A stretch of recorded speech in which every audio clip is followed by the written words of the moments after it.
ကြောင့်တို့တွေအားလုံးတောင်းစုပြုနေမှာမြစ်တန်ရနဲ့ဒီကဘာမြေကြီးမြေရှုံးလို့ဤရညတွေလား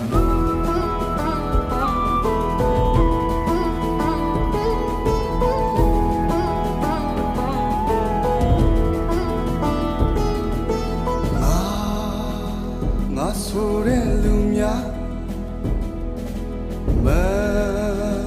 မမာနာထောင်လွား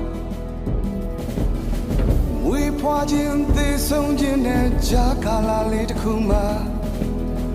ညနွမ်းနဲ့စိတ်ဓာတ်များနဲ့ဆက်ရှင်သန်သွားရင်ဘယ်ဘုံလာမှာ